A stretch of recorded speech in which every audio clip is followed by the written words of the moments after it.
Hello, Christina. Thank you so much for coming on Commonplace today. How are you? I'm very well, thank you, Katie. Thanks very much for having me here. No, it's a pleasure. Your work has really inspired me because Tudor art has been such a big part of my journey and interest in this period. So I thought if you could start just as when we open up your Commonplace book, what does it say on the book plate? Could you just introduce us to yourself and a bit about your work? So I am a historian of art and ideas. I'm an affiliated lecturer at the University of Cambridge.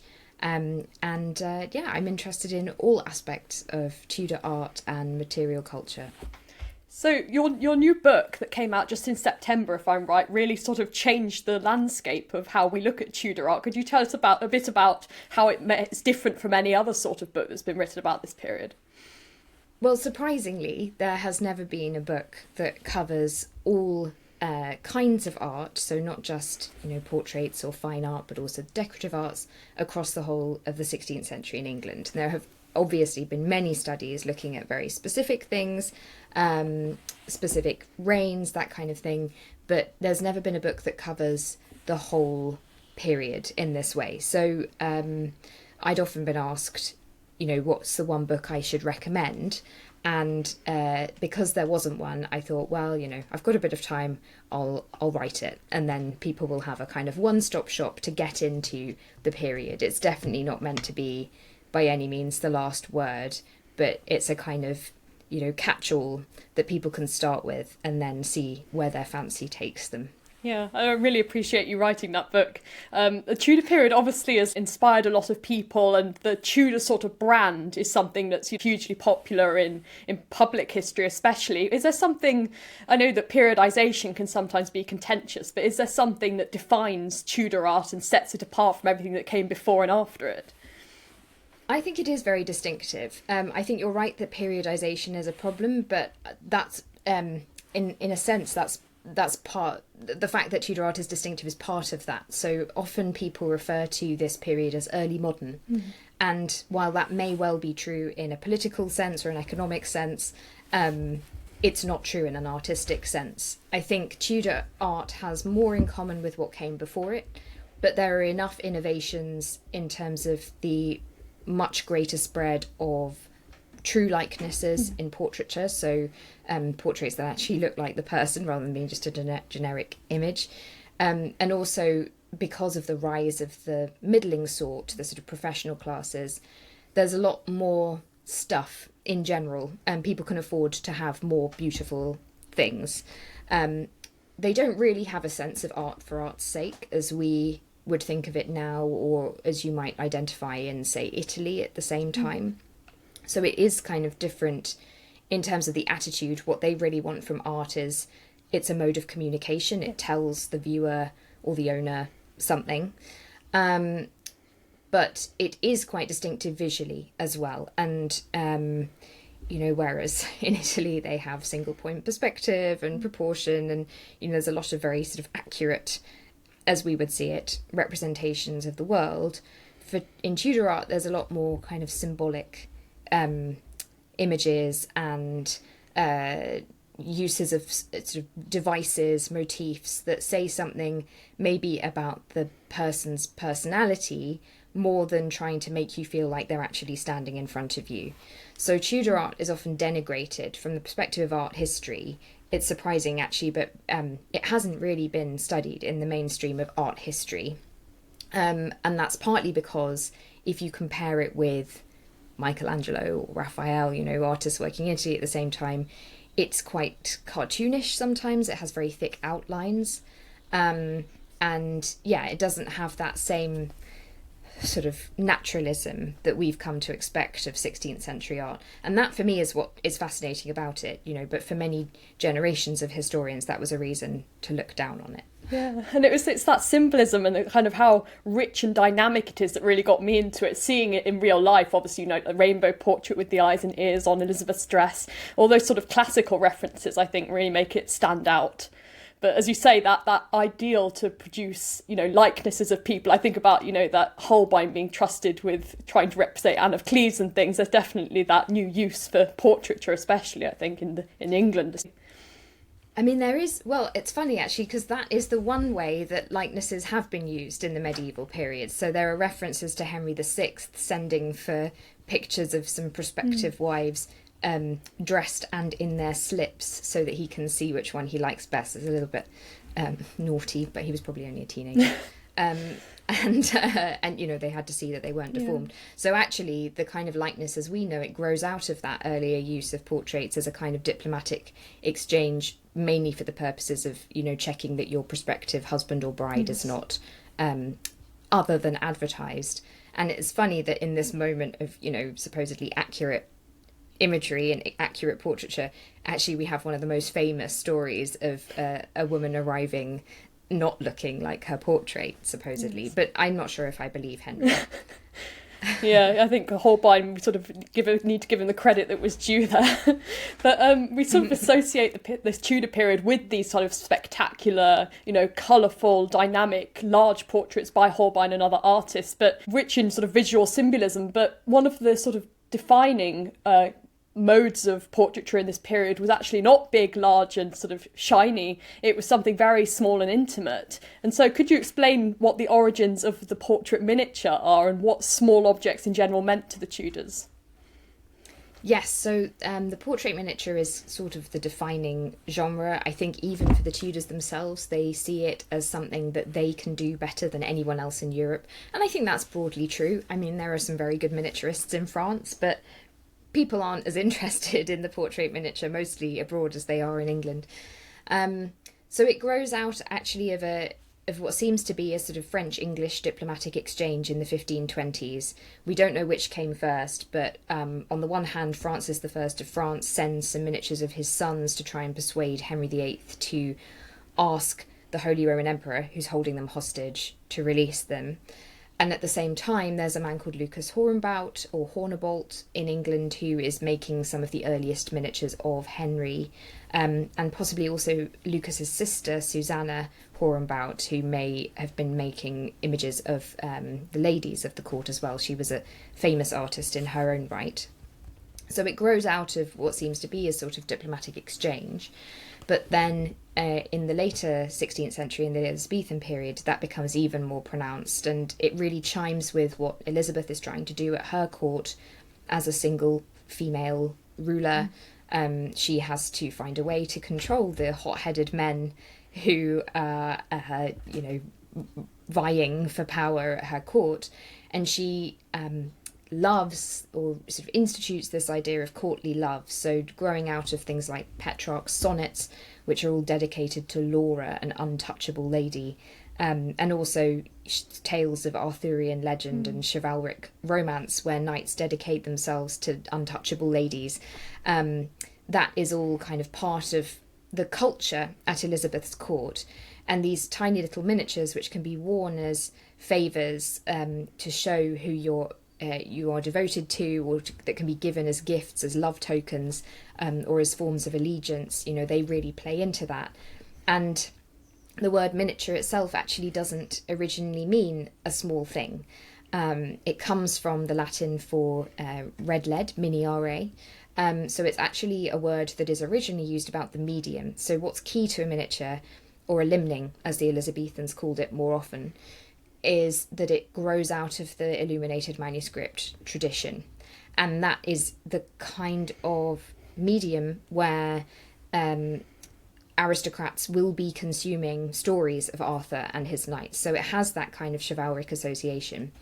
Then later, the word miniature being applied to these coincidentally small portraits becomes associated with other Latin words like minimum to give us our word for small. So actually the fact that you can have a miniature dachshund now is entirely thanks to the Tudors.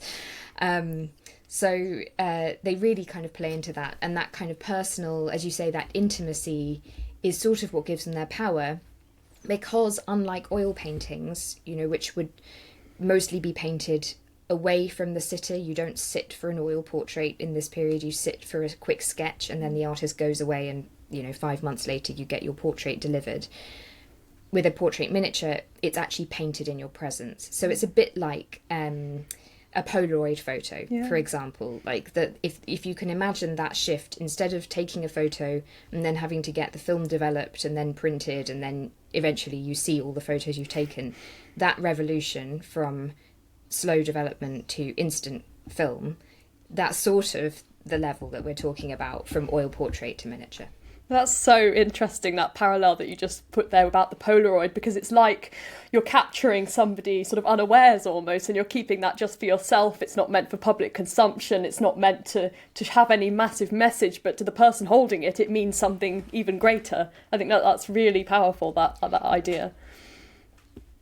Yeah, exactly. And I think the fact that it has this reputation for capturing somebody's likeness so instantaneously, that is part of what gives it the power that it then has in social contexts, that you would send it, to your mistress or to your friend to say, I love you, do what I want, Yeah, I love that. So this is obviously a time, we can't ignore that it's a time of enormous religious evolution or upheaval, and it touched every aspect of the lives of the Tudors. Whether you're Catholic or Protestant mattered so much, depending on the time.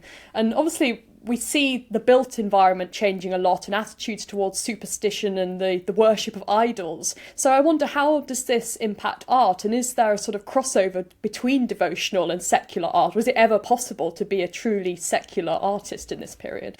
I don't think there was any division before the Reformation. I think artists would do what was required of them, and mostly what was required of them was religious imagery. Obviously, after the Reformation, as you say, that becomes gradually more and more unacceptable, certain kinds of religious imagery. But there's a bit of a myth, which is that religious imagery disappears altogether, and it never quite goes away. It's just that different kinds of art are more acceptable. So before the Reformation, you get a lot of pictures of Christ, obviously, the Virgin Mary, the saints. Those images become less acceptable, and you end up in the later 16th century with pictures more of Old Testament stories, which are seen to be historical. So that's okay. There's no controversy there, because you're just kind of representing the past.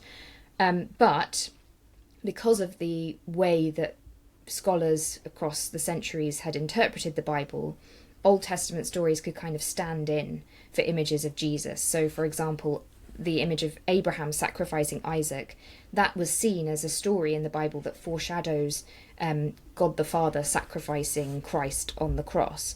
So if you have a picture of Abraham and Isaac in your house, it's kind of reminding you of Christ without actually addressing this issue of, can you represent Jesus? He's half man, half divine. How do you kind of accommodate that? So I think religion obviously infiltrates everything in the period, and it would be difficult to really sort of separate everything out. Having said that, there are, of course, secular images as well, and we see Henry VII using images of, the sack of Troy, or the Emperor Vespasian, as a way to try and frame his reign and to say things about where his policy is going, and he does that through tapestries, which are sort of enormous, over life-size scenes which kind of frame the day-to-day behaviour of the court. So that is a way to promote himself that we don't really see other people using very often. Before that, it really seems to come in with him. He has that real idea of what art can do for him. Yeah, I think that the tapestries especially are important because, they obviously don't survive in as larger numbers or as in greater quality as the portraits, but they're probably one of the most important art forms for the Tudors, sort of shown outdoors and indoors. Absolutely, yeah, and they're seen by many, many people because they're often hung in the street or, outdoors or on in churches, so they're actually kind of multimedia. It's not like oil paintings, which maybe are a little bit more exclusive. Yeah, and you sort of touched on this before, this sort of anxiety around what was presented in art and how it was presented, sort of twisting narratives in a way. We see a lot of fear about the proliferation of print in this period and what it was doing and who had access to it. Was there a similar sort of anxiety about visual culture and morality and maybe who had access to certain types of art? That's a really interesting question. I mean, I think for a long time there was a wave of historians in the 80s who thought that in general any art was considered dangerous, and people didn't really want it. But I think that grew out of a slight misunderstanding of what the Tudors valued in visual art. They assumed that the lack of oil paintings, easel paintings, was a sign of hostility towards art in general, but actually it's just that they preferred what we would now see as the decorative arts, plasterwork, tapestry, embroidery, that kind of thing. Having said that, I think there probably is a certain argument to be made for art in certain contexts being misinterpreted, and certainly, there is this fear that people will misunderstand religious images in particular, and the poor ignorant people, whoever they may be, they're a sort of mythical creature really, need to be protected from idols, especially. But it's always somebody else. So Elizabeth I keeps a crucifix in her chapel, despite the rules of her government against that, because she obviously feels that she knows the difference, and she's not going to sort of abuse that with idolatry. Not everyone agrees, and somebody tries to break into her chapel several times to take that crucifix down, but she keeps putting it back up. Yeah, I think it's really easy to forget that the Tudors only spans about 3 generations, and Alexandra Walsham and others talked about this, that people were very unwilling to let go of Catholicism and many of the sort of superstitious things that gave them so much comfort. And we see that in Elizabeth herself, right at the top there. So you can imagine what it was like for people down the social spectrum. Yeah, and I think that, the things that the Reformation had to offer were more exciting to, say, the literate people, the people in urban centres. You can finally read the Bible in your own language. Well, that's only valuable if you can read. If you're a rural worker and your main experience of faith is through the beauty of the church and the images of the saints that you trust with important parts of your life, then that's going to be a much more upsetting episode, the Reformation, than if you're one of those people in the towns. Yeah, definitely. I could imagine just sort of the colour and everything when you walk into a Catholic church must have just been stunning to people who aren't sort of thrown at all the images that we have today on social media. It just must have been completely incomprehensible and inspiring to worship God, really, and to imagine, an afterlife. Yeah, absolutely. I think it's a really important sort of beautiful thing for them. Yeah. So Commonplace books, bring it sort of back to our theme here, are one of the few sources that we can use to sort of access the interests of women, especially intellectually. But is there any way to say how much Tudor art was the work of women? I think a lot more of it than we realise. Women were involved in every trade, and, historically, when widows have taken over in the records, widows have been seen to take over their husbands' businesses. It's been assumed that that's, out of necessity, and they don't really know how to do the things. But as I sort of said before, I think if you've got a woman who is the daughter of a woodblock cutter, and she marries a woodblock cutter, and then after her husband's death, she's running the woodblock cutting business, I think we can assume that she knew how to cut woodblocks, So we have got evidence for some named women artists in the period, which is exciting. Susanna Hornbout's one of them. Lavina Teerlink is another one. But the trouble is, as with many artists in the period, this isn't just a problem for women. We don't really have any surviving works that we can pin exactly to their names and to them. So it's a bit frustrating because, we know they were there, we know they were very highly paid, but we can't for sure say, and this is what they made. Yeah, it sort of goes back to that comment by Virginia Woolf that anonymous is always the work of a woman. So, yeah, I like that. Yeah, I wonder if sort of digital technologies will help us to uncover sort of those earlier stages of art that maybe perhaps were the work of women and then were finished off by the sort of great artists. Maybe, but I don't think we need to exclude women from being the finisher offers either. I do, I think the issue is the lack of archival documents. I'm slightly suspicious of AI being used to attribute art and things like that, because it's always a matter of opinion. And, you know, you can point out certain similarities, but that's always selective, and you're choosing some things over other things. You know, I think without a kernel of archival information, which I suppose, you know, transcription, improvement in transcription, archival research might find, you know, you're kind of working with supposition. It's a bit tricky. Yeah, definitely. Obviously, in the art world and in the Tudor period especially, it's full of big personalities. But from the people that you've studied as part of your work and part of your book, whose Commonplace book would you most like to have survived, to have an insight into their inner world and their thoughts? I think that would be Christopher Hatton. He's one of Elizabeth's favourites. He's sometimes known as the dancing chancellor, slightly disparagingly. He's supposed to have caught Elizabeth's eye when he was dancing in a mask at one of the inns of court. And he is a prolific builder. He's a very interesting patron of art and music. And I would love to know what he was thinking when he made those things. Yeah, definitely. I live not too far from Kirby Hall, which is obviously one of his big building projects, very, you know, gorgeous buildings. I can see that he had a real good taste for art, and I'm sure many other sort of cultural aspects of the Elizabethan court. Absolutely. So moving on to sort of quick fire of what your Commonplace book would look like.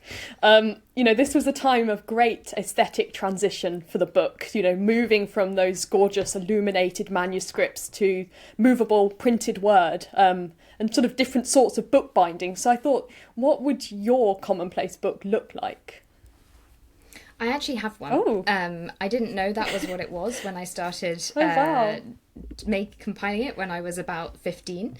But yes, I've been compiling things that appeal to me for many years. And looking back, you know, it's funny to have something that is such a long record of what you're interested in, because some of it I stand by it and some of it I don't.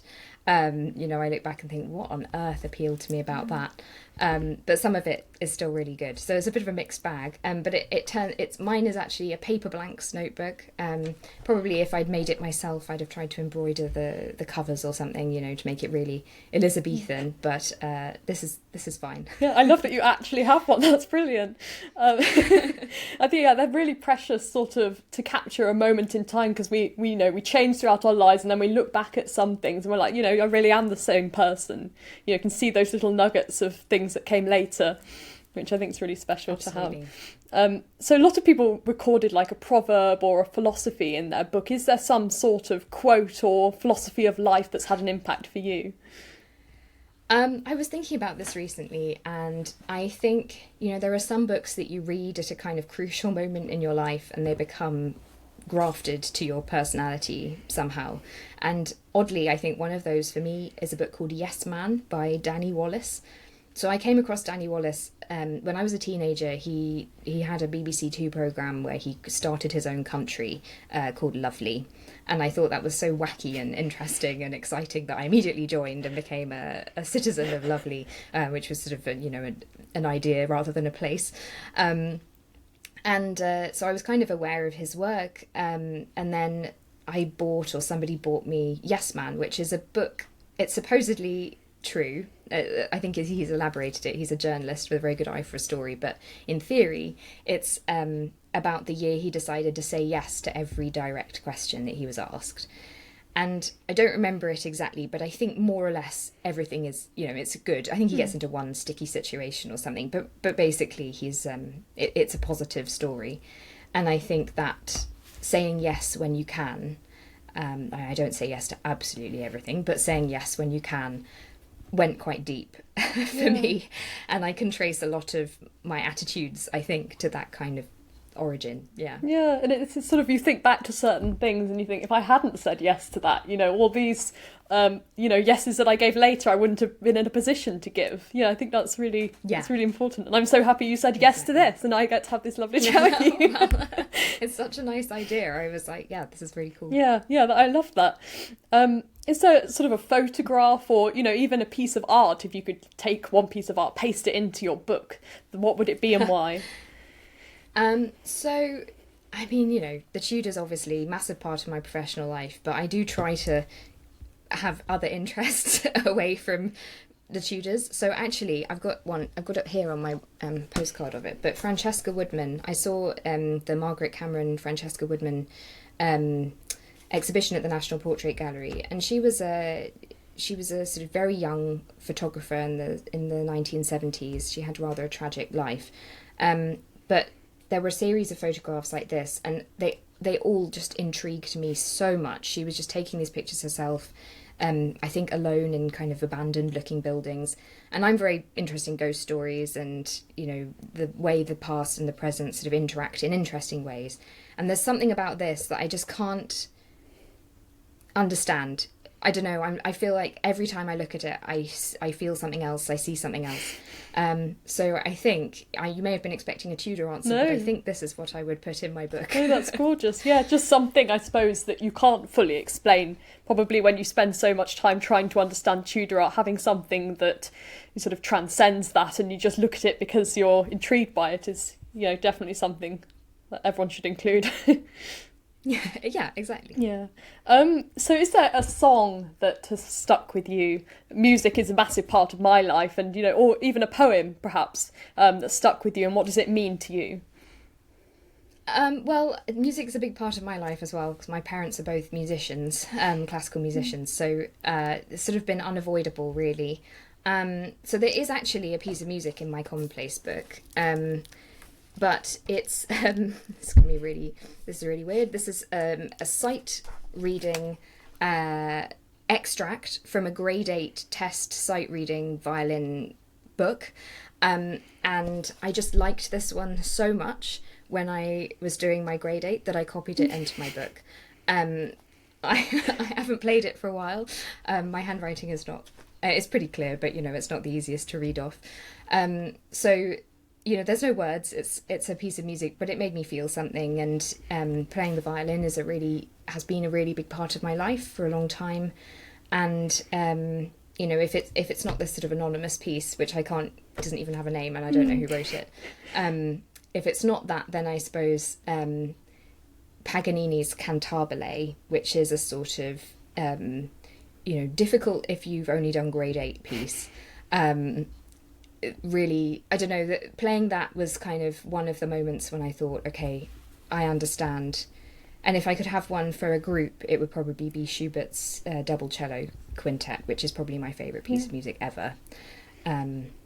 So yeah, no words, but it reminds me of my Saturday mornings as a teenager playing chamber music, which were some of the happiest times of my whole life. Well, what a beautiful selection, and it kind of shows that evolution of your journey with music, which is really nice as well. Yeah, it means a lot. Yeah, that's lovely. Is there a place that comes to mind that you'd like to paste a postcard for anywhere in the world? Where would it be?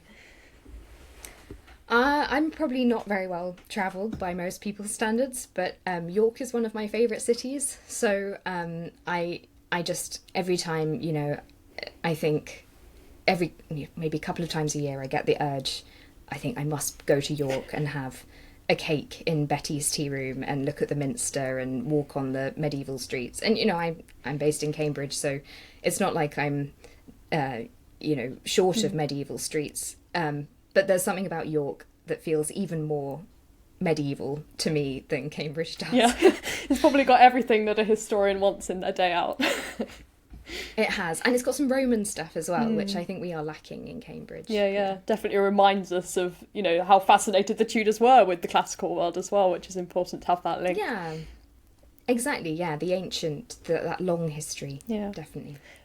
So is there a book that comes to mind for you? It can be something that's by a fellow historian, or it can be a classic novel, something that you could record in your book that you've particularly enjoyed.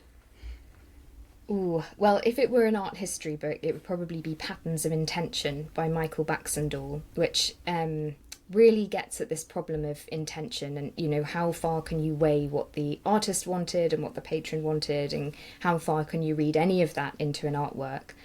So that would be my sort of, my choice with my historian hat on. And then in my personal life, as I said, I love ghost stories and I love spooky stories, and I've been reading a lot of Shirley Jackson recently, and We Have Always Lived in the Castle is one of my favourite cookbooks. It's extremely weird and sinister, and there's a lot going on there. But I really, really loved that book, and I read it, I think, during one of the lockdowns. And it's sort of about never having to leave the house again. And that really resonated with me, during one of those lockdowns. Yeah, I'll definitely be adding those to my reading list. They sound fascinating. Yeah. Is there a recipe that you would record? So it can be something that's been passed down, maybe something you cook for other people, or something you've just started cooking that you particularly enjoy. I adapted a recipe from a Peterborough monastery cookbook. They're not really medieval recipes, but they're just sort of made to raise money for the cathedral, I think. But I adapted a recipe for chocolate orange biscuits, and I make them a lot, and I made them a lot during my PhD. If I was having a bad day and I felt like I hadn't really made the progress I wanted to with my writing, I could make a batch of biscuits for me and my housemates, and that felt like the day wasn't a total waste. And it wasn't great from the purposes of consuming too much butter and sugar, but they are delicious biscuits, and it made me quite popular with my housemates as well. Yeah, I bet they'd love the idea of somebody studying the past, making their recipe sort of hundreds of years later. Yeah, we'll have to share that one. So Commonplace books, you've sort of touched on this sort of bridge between the past, present and future, especially that music link you made. But is there something that you're grateful for right now in your life? And is there one other thing you could share that you hope to achieve by this time next year? I feel there are so many things to be grateful for, small as well as big. And I think if I'm going for something small, it would be the milkman. We have fresh milk delivered a couple of times a week, and that has revolutionised my coffee in the mornings. It just tastes better. And actually, we had a sad moment last week where our milk was stolen, just in the middle of the night. And that was very sad, but it made me realise how much I look forward to the milk delivery. So I'm very grateful for our milkman. And in terms of achieving things for next year, I'm hoping to have a bit more of a handle on my next book project, but there's so much still to work out that I think if I share anything else about it, I'll probably jinx it. So we'll see. No, it's definitely the sort of small things in our everyday life we don't realise are so important till they're gone. Like, you don't know what you got till it's gone, sort of thing. Absolutely. Yeah, definitely get behind the sort of special things in, coffee and those small rituals, and, making it really special that impact your day so much. Absolutely. So Commonplace books, they're hugely eclectic things. They didn't really follow a strict formula. People put in whatever meant much to them. So is there a wild card entry? It can be like anything from a pressed flower, a sketch, or a sort of conversation that you've had with somebody that stuck with you. Well, there is an anecdote that going back to this idea of, is there a philosophy that you live your life by? My mum told me this story about a French door-to-door salesman company that had a competition for the person with the most rejections in the year, and they'd win a prize, like the person who'd had the most no's. And it turned out that the guy who had the most no's had also sold the most stuff.